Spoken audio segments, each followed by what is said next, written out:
नहीं कब निकलेंगे।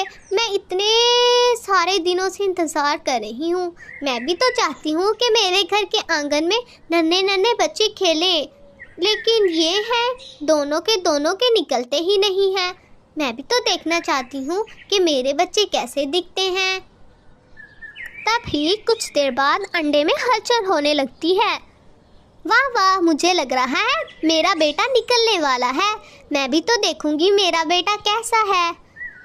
तभी घोंसले से अंडा ज़मीन पर गिर जाता है और टूट जाता है। मम्मा मम्मा, ओह मेरा बेटा कितना प्यारा है, छोटा सा।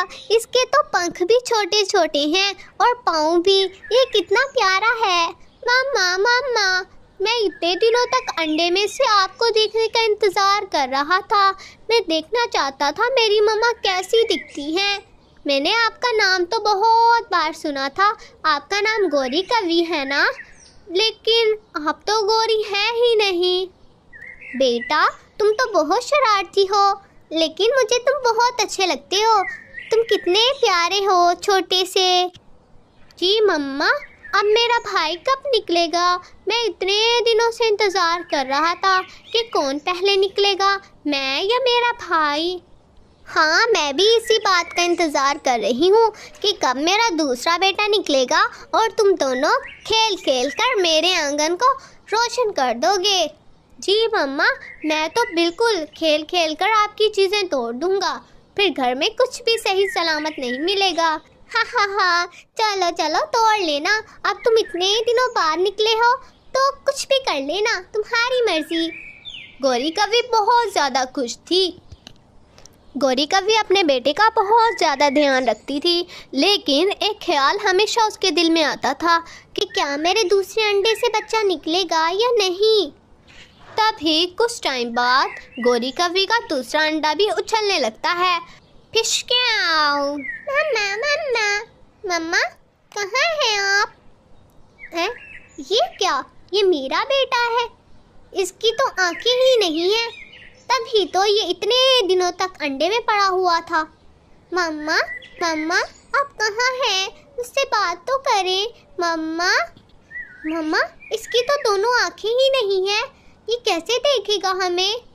मैं इसके साथ कैसे खेलूँगा?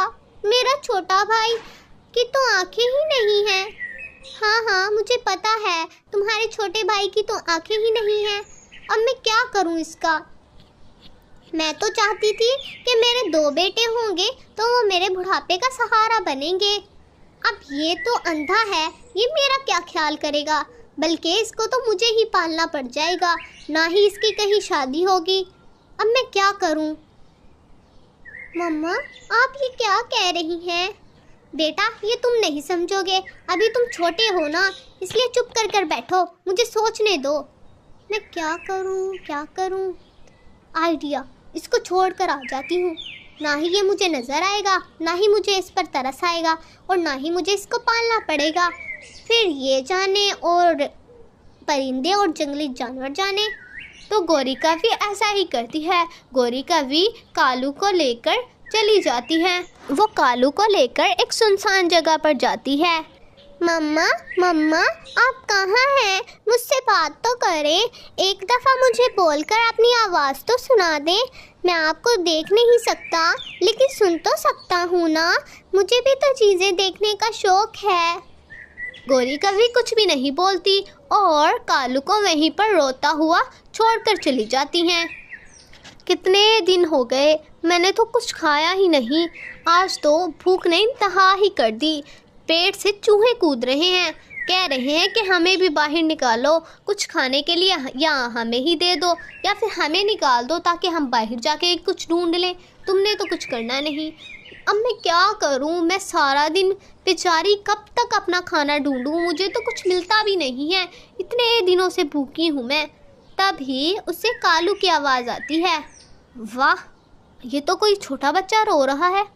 मेरे तो मज़े हो गए, अभी जाकर देख कर आती हूँ। तभी चील आवाज़ का पीछा करती हुई कालू के पास पहुँच जाती है। मम्मा मम्मा, क्या आप आ गई? हाँ बेटा, मैं आ गई, लेकिन आपकी आवाज़ मेरी मम्मा जैसी तो नहीं है। हाँ, मेरा थोड़ा गला खराब हो गया है, मैं तुम्हें लेने के लिए आई हूँ।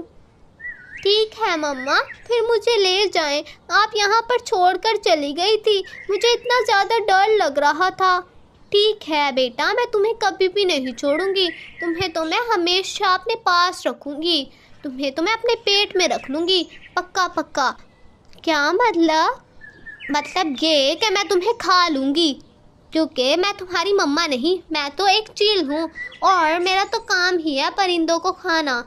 बचाओ बचाओ, ये चील आंटी मुझे खा जाएंगी। तभी वहाँ पर रानो चिड़िया आ जाती हैं। भागो यहाँ से, तुम्हें शर्म नहीं आती? छोटे से मासूम बच्चे को खाओगी तुम? रानो चिड़िया चील को बहुत ज़्यादा मारती हैं।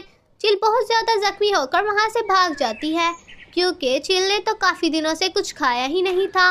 उसमें इतनी ताकत ही नहीं थी कि वो रानो चिड़िया का सामना कर सके। रानो चिड़िया कालू को अपने घर ले जाती हैं और उसका बहुत अच्छे से ध्यान रखती हैं, उसको सारी तरह का खाना देती हैं। देखो बेटा, मैं तुम्हारे लिए खाना लेकर आई हूँ, तुम ये खा लो। कहाँ है मम्मा? मम्मा खाना कहाँ है? बेटा यहीं पर है, तुम्हें नज़र नहीं आता? नहीं मम्मा, मेरी आंखें खराब हैं, इसलिए तो मेरी असली मम्मा ने मुझे घर से निकाल दिया। अच्छा, मैं कुछ करती हूँ। हमारी चिड़िया रानी बहुत अच्छी हैं, वो सबका ख्याल करती हैं। वो तुम्हारे लिए मुझे कुछ पैसे दे देंगी, मैं तुम्हारा ऑपरेशन करवा दूँगी। ठीक है मम्मा, अगर वो मेरी मदद कर देंगी तो ये कितना अच्छा होगा, मैं भी तो देख सकूँगा ना। हाँ बेटा, मैं कुछ करती हूँ। तभी कुछ टाइम बाद रानो चिड़िया रानी के पास जाती हैं। चिड़िया रानी, मेरे घर पर एक कौवी का बच्चा है, वो बहुत ज़्यादा बीमार और उसकी आंखें भी खराब हैं, उस पर चील ने हमला किया था। अच्छा, फिर क्या हुआ? फिर वो बच तो गया ना? वो सही तो है ना? जी चिड़िया रानी, वो बिल्कुल ठीक है। मैं चाहती हूँ कि उसकी आंखें ठीक हो जाएं। वो कैसे होंगी? क्या तुम्हें ठीक करनी आती हैं आंखें?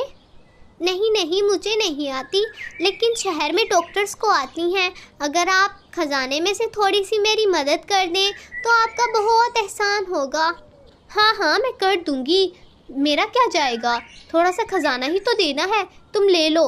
लेकिन झूठ नहीं बोलना, मुझसे झूठ नहीं बोलना, और अगर तुमने झूठ बोला होगा ना तो तुम्हें मैं जेल में डाल दूँगी।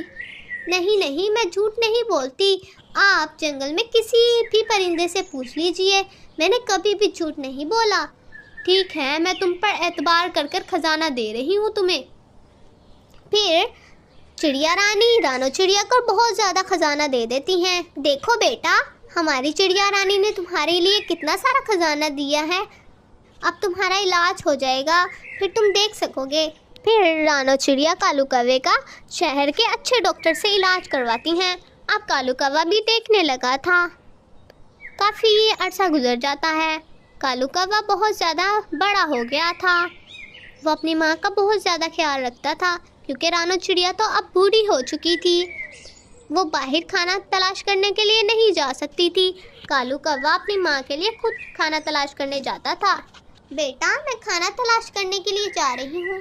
नहीं माँ, आज खाना तलाश करने मैं जाऊँगा, अब मैं बड़ा हो गया हूँ, आपके लिए हर रोज़ खाना मैं लेकर आया करूँगा।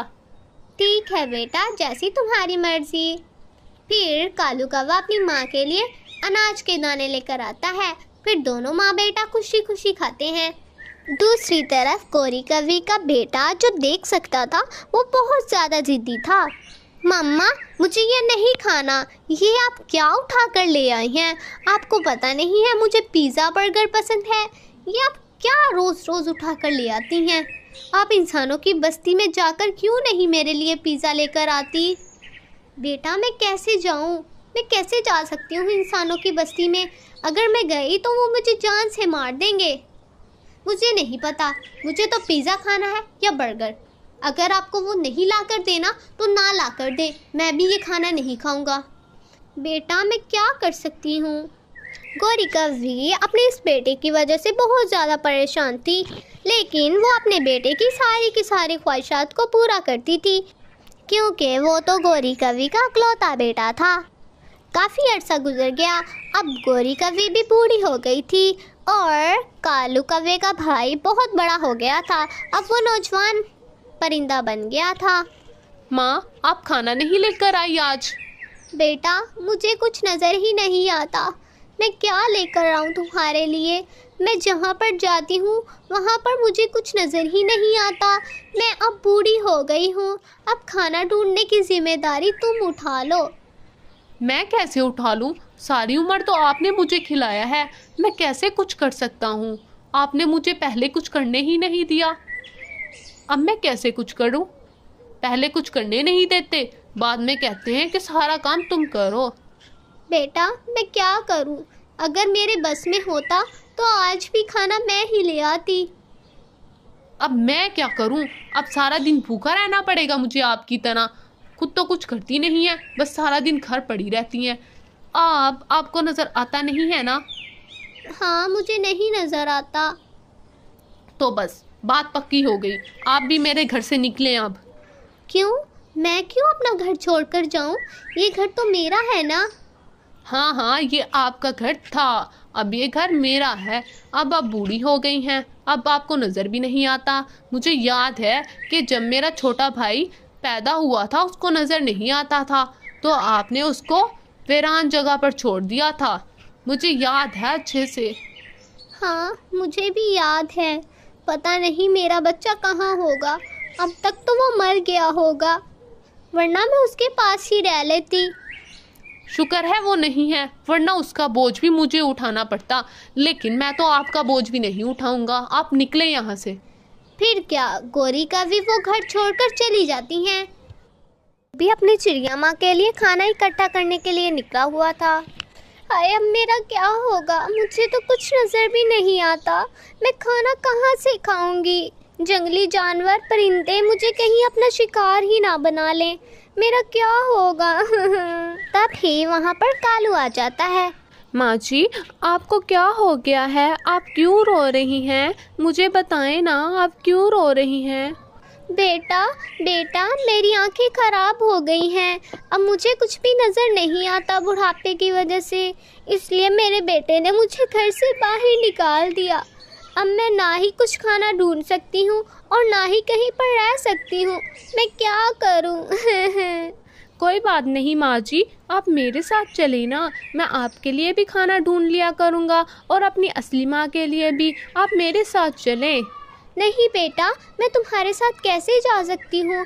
मैं तो तुम्हें जानती भी नहीं हूँ। अच्छा, आप मुझे नहीं जानती? अभी अभी तो आप मुझे अपना बेटा कह रही थी, तो आप मुझे जानती हैं ना। अब मेरे साथ चले। अच्छा ठीक है, अब तुम इतनी ज़िद कर रहे हो तो मैं चली जाती हूँ। तुम्हारा बहुत बहुत शुक्रिया। तो कालू गौरी को अपने साथ लेकर अपने घर चला जाता है। माँ देखिए, मैं किसको लेकर आया हूँ। आज से ये हमारे साथ ही रहेंगी। ठीक है बेटा, क्या तुम जानते हो ये कौन है? नहीं, मैं नहीं जानता ये कौन है, लेकिन उन्होंने मुझे बेटा कहा था, इसलिए मैं इनको अपने साथ ले आया। शाबाश मेरे बच्चे, तुमने बहुत अच्छा काम किया है। तो अगर तुम इन्हें ले ही आए हो तो तुम्हें एक बात बताऊं? जी माँ, ज़रूर बताएं।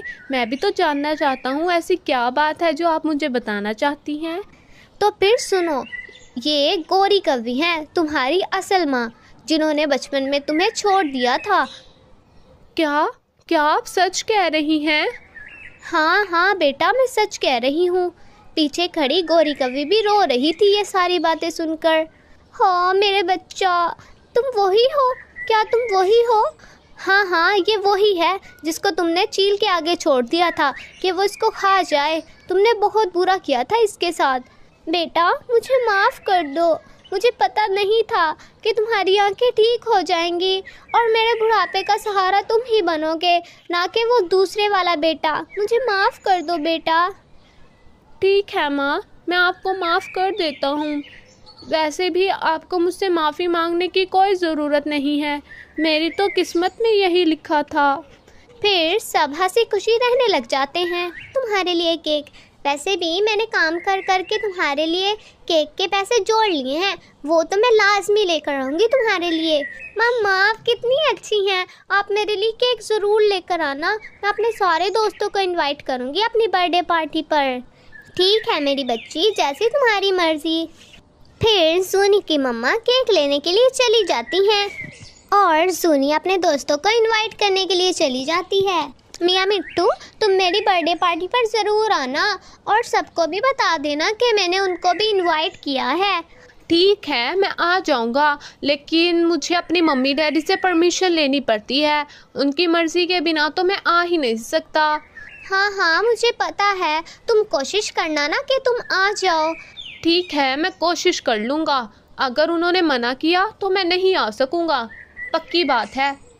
देखो तुम आ जाना ना, मैं घर जा रही हूँ, मुझे डेकोरेशन भी तो करनी है।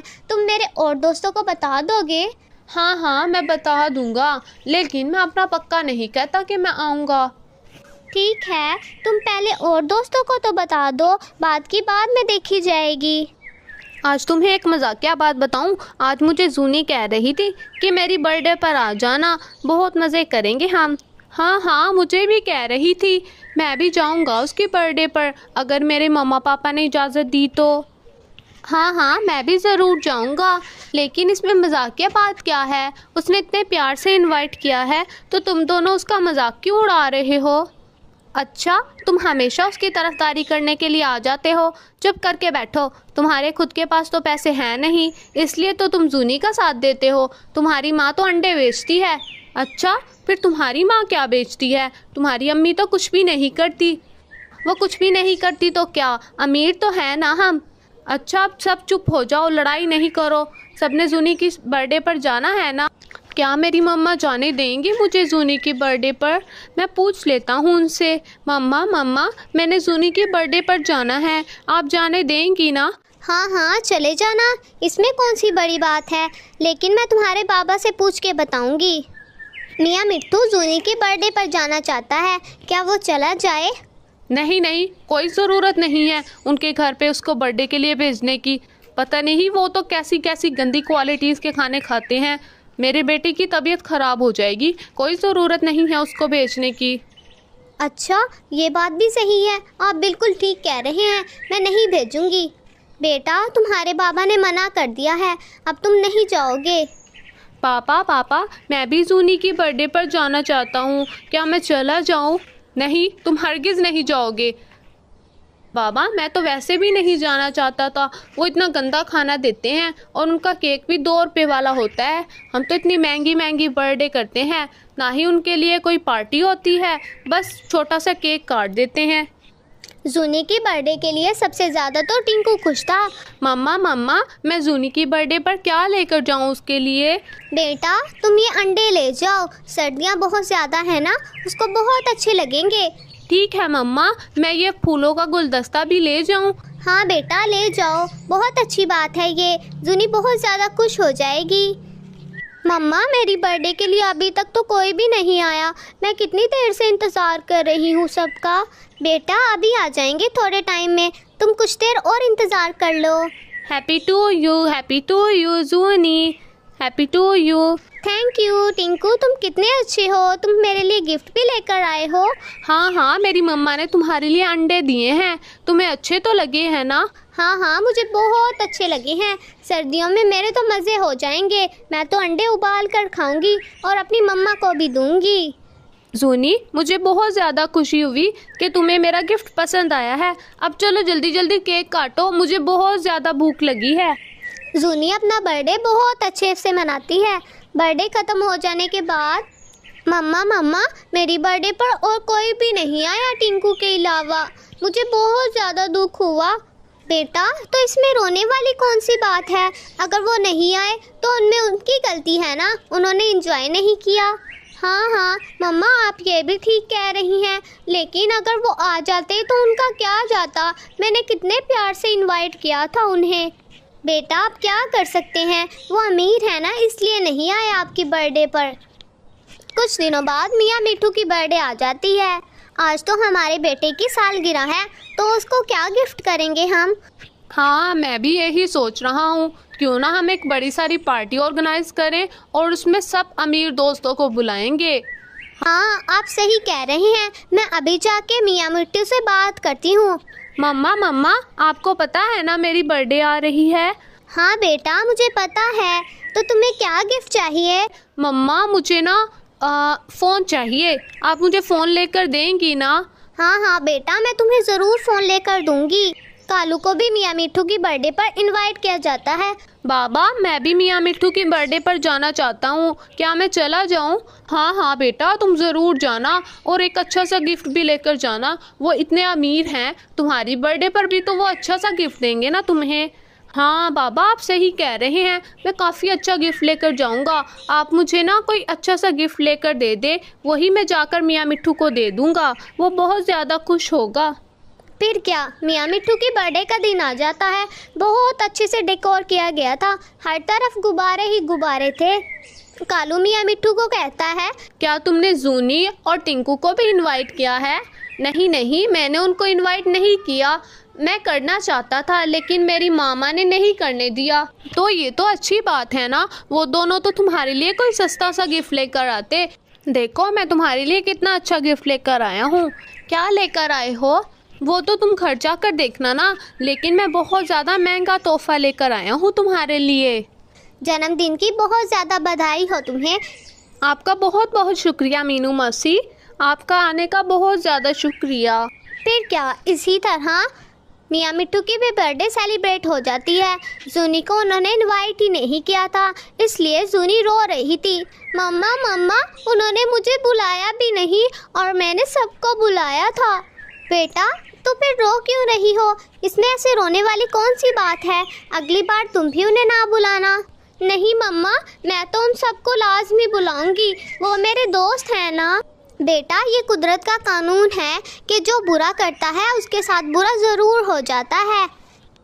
कुछ दिनों बाद कालू के पापा को पुलिस ने करप्शन के केस में कत्ल कर दिया था। पापा, मेरे पापा, ये आपको क्या हो गया? आप तो कुछ बोल भी नहीं रहे और इतना ज़्यादा खून भी बह रहा है, आप बोले तो कुछ। कालू, मुझे बहुत ज़्यादा अफसोस है तुम्हारे बाबा के फोत हो जाने का, लेकिन मैं क्या कर सकती हूँ? तुम मेरे साथ मेरे घर पर रहने के लिए चलोगे? इसके अलावा तो मैं और कुछ कर भी नहीं सकता। पुलिस अंकल ने ना सिर्फ मेरे बाबा को मार दिया है बल्कि हमारा घर भी ले लिया है। अब मैं कहीं पर भी नहीं रह सकता। तो तुम मेरे साथ चलो। मेरी मम्मा तुम्हारी भी तो मम्मा है, वो तुम्हारा बहुत अच्छे से ख्याल रखेंगी। सुनी, तुम कितनी अच्छी हो और मैंने हमेशा तुम्हारा बुरा चाहा है और मैं ये भी नहीं चाहता था कि तुम मियाँ मिट्टू की बर्थडे पर आओ। चलो, अब ये सारी पुरानी बातें हैं, अब से हम नई ज़िंदगी शुरू करेंगे और तुम हमारे साथ बहुत ज़्यादा खुश रहोगे। मैं इंतज़ार कर रही हूँ कि कब मुझे ऊपर वाला अपने पास बुला ले। तुम जाकर मेरे दोनों बच्चों को बुलाकर लेकर आओ, जल्दी जाओ। जी मालकिन, मैं अभी लेकर आता हूँ। क्या कालू को भी लेकर आना है? हाँ हाँ, लेकर आना है, वो भी तो मेरा बेटा है ना, उसको भी ज़रूर लेकर आना। मैं जायदाद दोनों के हिस्से में बराबर बराबर तकसीम करूँगी। जी मालकिन, जैसा आपका हुक्म, मैं अभी जाकर ले आता हूँ उन दोनों को। ये सब कहकर टिंकू वहाँ से चला जाता है और रानो के दोनों बच्चों को बुलाकर ले आता है। माँ, क्या काम है आपको? आपको पता नहीं है, मैं इतना बिजी इंसान हूँ, मुझे इतने ज़्यादा सारे काम होते हैं और एक आप मुझे हर 2 मिनट बाद बुला लेती हैं। क्या है, कोई काम है तो ऐसे ही बता दिया करें। ये सब बातें कालू भी वहाँ पर मौजूद सुन रहा था। ये कैसे बात कर रहे हैं आप माँ से? आपको पता नहीं है उनकी सेहत थोड़ी ठीक नहीं है। हाँ, मुझे नज़र आ रहा है, बताने की ज़रूरत नहीं है और तुम्हारा तो कोई हक ही नहीं बनता मुझसे बात करने का। चुप करके बैठे रहा करो, काम तो करना कुछ होता नहीं है तुम्हें और बस टांगे अड़वा लो, दूसरों की बातों में बीच में घुस जाते हो बिला वजह। और एक बात बता दूं, ये तुम्हारी माँ नहीं है। फिर रानो भी ये सब सुनकर बोल पड़ती है, ये कैसे बातें कर रहे हो तुम मेरे बच्चे से? ये कालू भी मेरा ही बेटा है जैसे तुम हो और ये जायदाद तुम दोनों में बराबर बराबर तकसीम होगी। ये बड़ा सा घर और जो ज़मीनें हैं वो सब कुछ सब बराबर बराबर तकसीम होगा। और अगर किसी ने नाइंसाफ़ी की ना तो उसका इनाम तो उसे मिल ही जाएगा।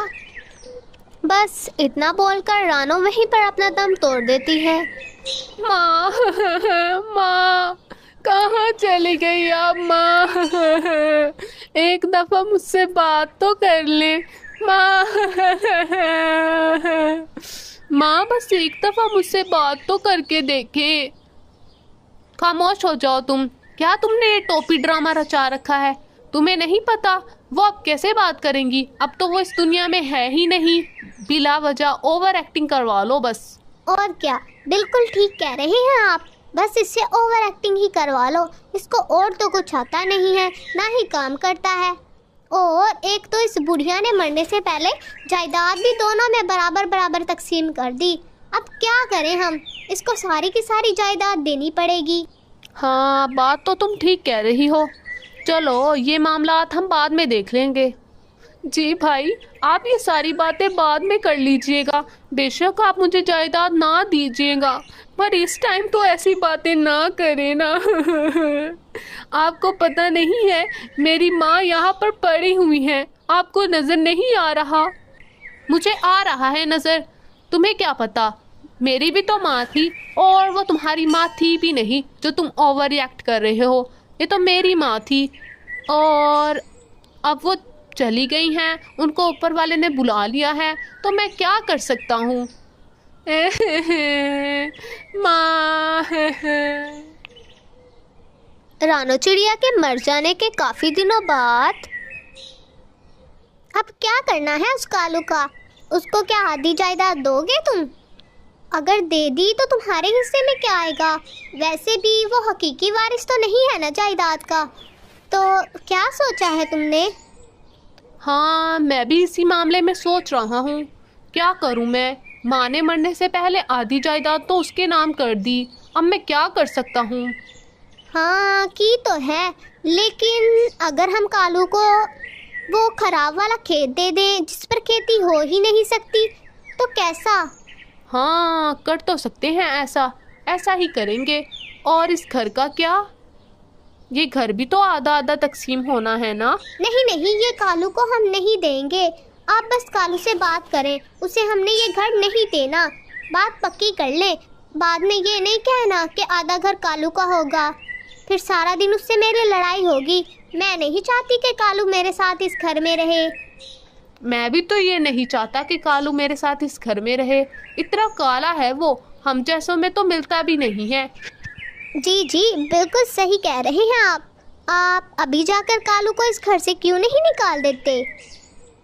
हाँ मैं ऐसा ही करूँगा। अभी जाता हूँ मैं, अभी निकाल के आता हूँ उसको। कालू कालू जल्दी बाहर आओ।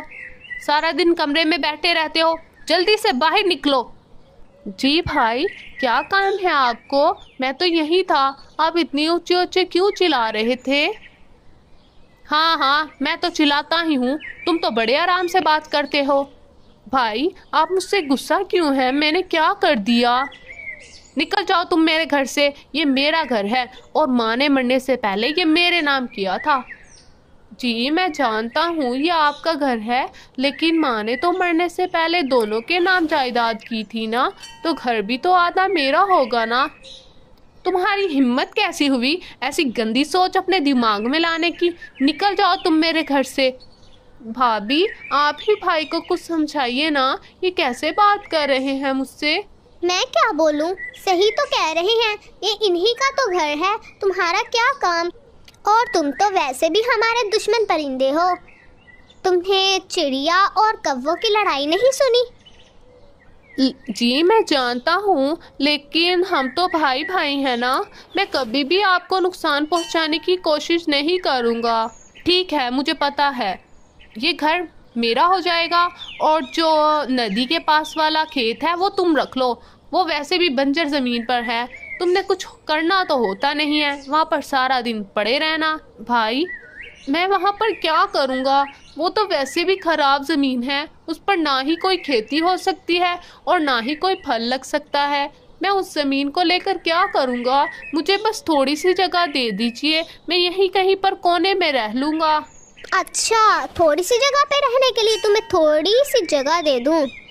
वाह वाह, क्या बात है। अगर मैंने तुम्हें थोड़ी जगह दे दी ना तो पहले की तरह आधी जायदाद पे तुम्हारा हक हो जाएगा। और वैसे भी माँ ने तो कर ही दी है। बिल्कुल ठीक कह रहे हैं आप। पता नहीं आपकी अम्मी को क्या सूझी जो आधी जायदाद इसके नाम कर दी। भाभी, ये आप क्या बार बार बिल्कुल सही कह रहे हैं, बिल्कुल सही कह रहे हैं, हालांकि भाई गलत कह रहे हैं। हाँ हाँ, मुझे पता है गलत कह रहे हैं। यहाँ पर खड़े होकर ज्यादा बातें नहीं बनाओ, निकल जाओ यहाँ से।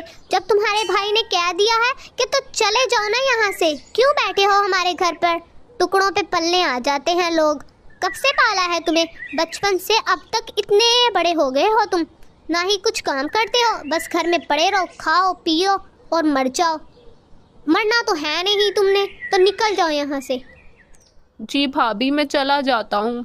आप ये घर आप लोग ही रख लें, मुझे ज़रूरत भी नहीं थी इसकी। मैं तो अपनी माँ की यादों के साथ रहना चाहता था, लेकिन अब आप लोग मुझे निकाल रहे हैं तो मैं क्या कर सकता हूँ। मैं चला जाऊँगा। हाँ हाँ, चले जाओ, हमने कब रोका है तुम्हें। फिर कालू वहाँ से चला जाता है। कालू अपनी बंजर जमीन देखकर बहुत उदास हो जाता है। ये ज़मीन तो खेती करने के लायक ही नहीं है और इस पर तो बस घर ही बन सकते हैं, और मेरे पास तो इतने पैसे भी नहीं हैं कि मैं घर ही बना लूं। अब मैं क्या करूं? क्या कर सकता हूं? मुझे कहीं तो रहना होगा। फिर कालू अपने नौकर टिंकू के घर पे रहने के लिए चला जाता है। वो वहीं पर रहने लगा था टिंकू के घर पर। सारा दिन वो खेती करता, बंजर ज़मीन पर अच्छी अच्छी फसलें उगाता, इतने ज़्यादा काम करता और रात को आकर वो टिंकू के घर में सो जाता। बस ऐसे ही काफ़ी साल गुजर गए। कालू ने इतनी ज़्यादा मेहनत की कि ख़राब ज़मीन पर भी खेती उगने लगी थी। उसने सारी तरह के फल, सब्जियां और बहुत से अनाज लगाए थे। बाहर के मौसम में उसकी खेती तो लाजवाब हो गई थी। हर तरफ सब्ज़ा ही सब्ज़ा था, बहुत सारी सब्जियां, फल।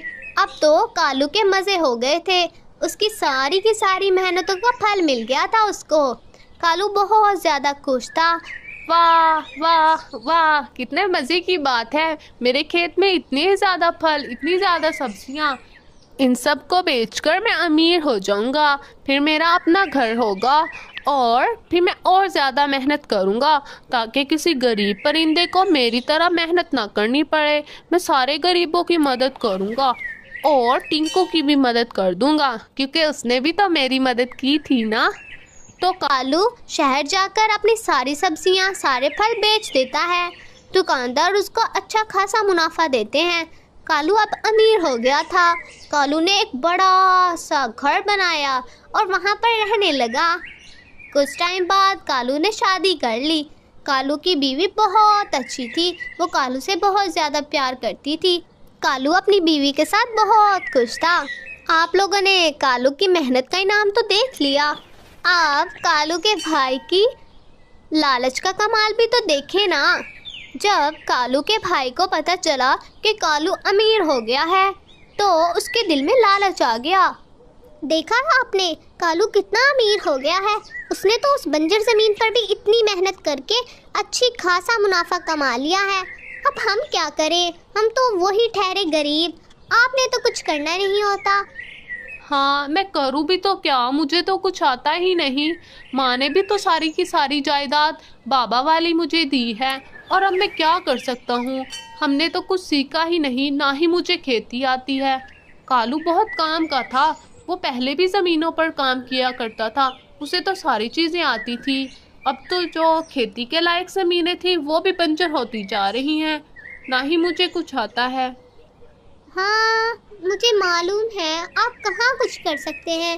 अब मेरे पास एक आइडिया है, क्यों ना हम चोरी कर लें, अच्छे खासे पैसे मिल जाएंगे, फिर हम दोबारा अमीर हो जाएंगे। वैसे भी अब तो ये घर भी हमने गिरवी रखा हुआ है, कभी भी घर का मालिक आकर इसको लेकर जा सकता है। हमने कितने सालों तक इसी पर गुजारा किया है, चीज़ें बेच बेच कर हम तो गरीब हो गए हैं। आपने तो सारी की सारी ज़मीनें बेच दी, बात तो तुम ठीक कह रही हो, लेकिन चोरी करेंगे कहाँ पर? कालू के घर पर कर लेते हैं, उसने तो वैसे भी इतना खजाना जमा किया हुआ है। नहीं नहीं, कालू के घर पर नहीं करेंगे, वो गुस्सा हो जाएगा और उसने पुलिस को बुला लिया तो। बात तो आप भी ठीक कह रही हैं। तो क्यों ना हम चील मौसी के घर पर चोरी कर लें, वो तो पहले भी इतनी अमीर है, अगर उसके घर में थोड़ी बहुत चोरी होगी उसको तो पता ही नहीं चलेगा। हाँ, ये आइडिया मुझे अच्छा लगा है। तो फिर दोनों मियाँ बीवी चोरी करने के इरादे से चील मौसी के घर पर चले जाते हैं। मैं यहीं पर रुकूंगी, लेकिन आप भी ध्यान से जाना, मुझे डर लग रहा है। फिर नीलो खुद भी अपने शौहर के पीछे चल पड़ती है। खजाना मिल जाने के बाद, देखो देखो, मुझे खजाना मिल गया, अब तो हमारी चांदी ही चांदी होगी। अब हम पहले की तरह अमीर हो जाएंगे, जो हमने घर बेचे हैं वो हम वापस ले लेंगे। हाँ हाँ, हम ऐसा ही करेंगे। आप टेंशन ना ले, हम पक्का ऐसा करेंगे। रुक जाओ, दोनों के दोनों अपने पंख ऊपर उठा लो। क्या तुम बोल रहे हो? चोरी करने के इरादे से आए हो यहाँ पर? नहीं नहीं, हम चोरी करने नहीं आए, हम तो चुप हो जाओ, बस बहाने बनवा लो। पकड़े गए हो तुम, मुझे समझ आ गई है। जो इस पूरे के पूरे मोहल्ले में जो चोरियां हो रही हैं वो तुम दोनों मिलकर करते हो ना? नहीं नहीं, हमने तो आज पहली बार चोरी की है। हाँ हाँ, बिल्कुल सही कह रही हैं ये। हम दोनों तो आज पहली बार चोरी करने के इरादे से आए थे, और उसके लिए भी आपने हमें पकड़ लिया। हमें माफ़ कर दीजिए, हम दोबारा चोरी नहीं करेंगे। नहीं नहीं, माफ़ी तो नहीं मिलेगी। मुझे क्या प्रमोशन नहीं चाहिए? बेशक तुम लोगों ने पहली बार चोरी की हो, अगर मैं तुम्हें सबूत के तौर पर दूंगा तो मुझे एक ज़्यादा स्टार मिल जाएगा और मेरी प्रमोशन हो जाएगी, और तुम दोनों जाओगे जेल में। फिर मेरी तो चांदी ही चांदी होगी।